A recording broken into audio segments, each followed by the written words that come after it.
இந்த கந்த புராணம் ஸ்டோரி வந்து இங்க இருந்து ஆரம்பிக்கிறது. மொத்தம் நம்மளுடைய கிரந்த மொழியில 18 புராணங்கள் இருக்கு. சோ அது அந்த காலத்துல வியாசருடைய ரூபத்துல விநாயகர் நமக்கு அருள் பாலித்தது. அதாவது 18 புராணங்கள். சோ யுகங்கள் கடக்க கடக்க காஞ்சிபுரம் நமக்கு தெரிஞ்ச இடம். அங்க குமரக்கோட்டத்துல கச்சியப்ப சிவாச்சாரியார்னு ஒருத்தர் பிறந்தார். சோ அவர் இங்க வச்சிருக்கோம்.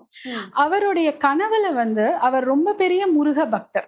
சோ அவர் கனவுல வந்து ஒரு வாட்டி முருகர் வந்து அந்த ஸ்கந்த புராணம்னு கிரந்தத்துல இருக்கிற புராணத்தை நீ வந்து கந்த புராணம் சொல்லிட்டு தமிழ்ல எழுது, சோ தட் தமிழ் மக்களுக்கு அது ரீச் ஆகும் அப்படின்னு சொல்லி அவருடைய கனவுல சொல்றார். சோ அவருக்கு பயங்கர கன்ஃபியூஷன். சோ நான் வந்து இதெல்லாம் ஆரம்பிச்சு பண்ணணுமே அப்படின்னு.